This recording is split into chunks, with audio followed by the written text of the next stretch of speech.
दही की कीमत। जब एक शख्स लगभग 45 वर्ष के थे, तब उनकी पत्नी का स्वर्गवास हो गया था। लोगों ने दूसरी शादी की सलाह दी, परंतु उन्होंने यह कहकर मना कर दिया कि पुत्र के रूप में पत्नी की दी हुई भेंट मेरे पास है। इसी के साथ पूरी जिंदगी अच्छे से कट जाएगी। पुत्र जब वयस्क हुआ तो पूरा कारोबार पुत्र के हवाले कर दिया।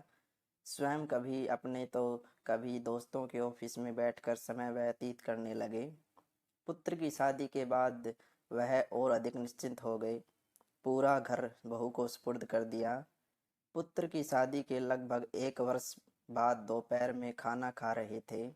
पुत्र भी लंच करने ऑफिस से आ गया था और हाथ मुंह धोकर खाना खाने की तैयारी कर रहा था। उसने सुना कि पिताजी ने बहू से खाने के साथ दही मांगा और बहू ने जवाब दिया कि आज घर में दही नहीं है। खाना खाकर पिताजी ऑफिस चले गए।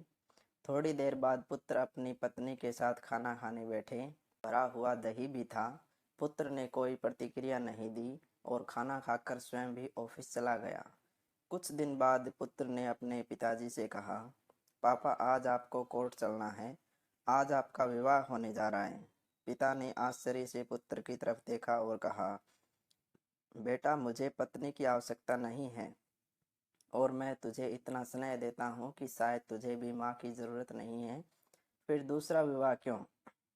पुत्र ने कहा, पिताजी न तो मैं अपने लिए माँ ला रहा हूँ न आपके लिए पत्नी। मैं तो केवल आपके लिए दही का इंतजाम कर रहा हूँ। कल से मैं किराए के मकान में बहू के साथ रहूँगा तथा आपके ऑफिस में एक कर्मचारी की तरह वेतन लूँगा, ताकि आपकी बहू को दही की कीमत का पता चल सके। दोस्तों, माँ बाप हमारे लिए एटीएम कार्ड बन सकते हैं, तो हम उनके लिए आधार कार्ड तो बन ही सकते हैं। धन्यवाद।